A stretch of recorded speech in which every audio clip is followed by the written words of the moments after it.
Hello students, आज हम discuss करने वाले हैं dimensionless numbers in bioprocess engineering. Bioprocess engineering में हम डील करते हैं फ्लूइड फ्लो से, हीट ट्रांसफ़र से, मास transfer, reaction kinetics, fermentation processes and bioreactors and many more problems. तो अब प्रॉब्लम क्या होती है, हर सिस्टम का साइज अलग होता है, यूनिट्स अलग होता है, स्केल अलग होता है। इसी प्रॉब्लम को सॉल्व करने के लिए हम यूज़ करते हैं डायमेंशनलेस नंबर्स। डायमेंशनलेस नंबर्स का मेन एडवांटेज है कि ये किसी भी सिस्टम को कंपेयर करने में हेल्प करता है, स्केल अप करने में हेल्प करता है एंड रिएक्टर डिज़ाइन को सिंप्लीफाई करने में हेल्प करता है। चलिए एक एक करके देखते हैं कि क्या होता है डायमेंशनलेस नंबर। तो फर्स्ट इज रेनॉल्ड नंबर। सबसे पहला जो है हमारा रेनॉल्ड नंबर है। रेनॉल्ड नंबर बताता है कि अगर फ्लो स्मूथ या लैमिनार है या टर्बुलेंट या केओटिक है तो फॉर्मूला होता है R E equal to rho into V into L upon mu, जहाँ पे रो होगा fluid density, V velocity, L characteristics length, mu is viscosity. Simple language में अगर विस्कोसिटी ज़्यादा होगी तो फ्लो स्मूथ होगा, अगर वेलोसिटी ज़्यादा होगी तो टर्बुलेंस इंक्रीज होगा। इसका इंटरप्रिटेशन हम कर सकते हैं, अगर रेनॉल्ड नंबर लेस देन 2100 है तो लैमिनार फ्लो होगा, यानी कि स्मूथ फ्लो होगा। अगर रेनॉल्ड नंबर 4000 से ज़्यादा है यानी कि ग्रेटर देन 4000 है तो टर्बुलेंट फ्लो होगा, यानी कि केओटिक फ्लो होगा। बायो रिएक्टर में क्या इंपॉर्टेंस है इसका, स्टर टैंक रिएक्टर में मेनली हम इसको देखते हैं। अगर फ्लो लैमिनार होगा तो मिक्सिंग पुअर होगी, अगर फ्लो टर्बुलेंट है तो ऑक्सीजन डिस्ट्रीब्यूशन बेटर होगी। इसलिए Reynold number power input calculation में यूज़ करते हैं, स्टर टैंक रिएक्टर के पावर कैलकुलेशन में हम इसको यूज़ करते हैं। Okay, next is Peclet number. अब नेक्स्ट हम देखते हैं पेकलेट नंबर। ये कंपेयर करता है कन्वेक्शन एंड डिफ्यूजन को। फॉर्मूला इसका होगा P E equal to L into V upon D, where L equal to length, L is length, V is velocity, D is diffusion coefficient. अब इसका मतलब क्या होता है, अगर पी ई हाई है तो कन्वेक्शन डोमिनेट करेगा, अगर पी ई लो है तो डिफ्यूजन डोमिनेट करेगा। फॉर एग्जाम्पल, अगर फिल्ट्रेशन सिस्टम में फ्लूइड फास्ट मूव कर रहा है तो कन्वेक्शन इंपॉर्टेंट है, अगर स्लो सिस्टम है तो डिफ्यूजन इंपॉर्टेंट है। ठीक है, बायो प्रोसेस में इसके यूजेस इसका यूजेस जो है फिल्ट्रेशन ऑप्टिमाइजेशन में, membrane separation and mass transfer analysis में करते हैं।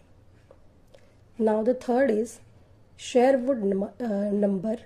शेरवुड नंबर मास ट्रांसफर का नसेल्ट नंबर है। ये बताता है convective versus diffusive mass transfer के बारे में। फॉर्मूला बनेगा एस एच इक्वल टू के एल अपॉन डी, वेयर के is mass transfer coefficient, L is length, D is diffusivity. अब इसका इंपॉर्टेंस क्या है फर्मेंटेशन में, oxygen transfer is very critical. अगर शेरवुड नंबर हाई होगा तो ऑक्सीजन ट्रांसफर एफिशिएंट होगा। इंडस्ट्रियल फर्मेंटेशन में ऑक्सीजन लिमिटेशन कॉमन प्रॉब्लम होती है, इसलिए शेरवुड नंबर डिज़ाइन में इंपॉर्टेंट होगा, रिएक्टर डिज़ाइन में इंपॉर्टेंट होता है। ना फोर्थ इज नसेल्ट नंबर, जिसको हम रिप्रेजेंट करते हैं एन यू से। अब हीट ट्रांसफर की बात करते हैं। नसेल्ट नंबर जो है कंपेयर करता है convective heat transfer versus conductive heat transfer. The formula is N U equal to H into L upon K. H होता है convective heat transfer coefficient, L होता है length, K is thermal conductivity. अब bioreactor में इसका क्या importance होता है, फर्मेंटेशन एक्सोथर्मिक होती है, अगर हीट रिमूव नहीं करेंगे तो टेम्परेचर इंक्रीज होगा और माइक्रोब्स डाई भी कर सकते हैं, यानी कि माइक्रोब्स की डेथ भी हो सकती है। इसलिए नसेल्ट नंबर टेम्परेचर कंट्रोल करने के लिए इंपॉर्टेंट होता है। Now the next is Biot number. Biot number compare करता है internal heat resistance versus external convection resistance को। तो फॉर्मूला इसका बनता है BI equal to H into L upon K। अगर BI स्मॉल है तो टेम्परेचर इनसाइड पार्टिकल यूनिफॉर्म होगा, अगर BI लार्ज है तो इंटरनल टेम्परेचर ग्रेडियंट डेवलप होगा। इसके यूजेस कहाँ कहाँ होते हैं? इमोबिलाइज एंजाइम बीट्स के लिए, solid catalyst particles, cell aggregates के लिए यूज होते हैं। The next is Damkohler number, इसको हम रिप्रेजेंट करते हैं DA से। डैम कॉलर नंबर ये कंपेयर करता है reaction rate versus mass transfer rate को। इसका फॉर्मूला होता है DA equal to K into L upon V। अगर DA 1 से कम है तो रिएक्शन स्लो होगा, मास ट्रांसफ़र फास्ट होगा, तो रिएक्शन लिमिटेड प्रोसेस होता है। दूसरा केस है अगर DA ज़्यादा होगा 1 से, अगर DA ग्रेटर देन 1 होगा तो रिएक्शन फास्ट होगा, मास ट्रांसफ़र स्लो होता है एंड डिफ्यूज़न लिमिटेड प्रोसेस होती है। अब इसका इंपॉर्टेंस क्या होता है? सेल कल्चर सिस्टम में सबस्ट्रेट अपटेक ऑप्टिमाइज़ करने के लिए यूज़ होता है। स्केल अप के लिए टाइम ये बहुत इंपॉर्टेंट हो जाता है।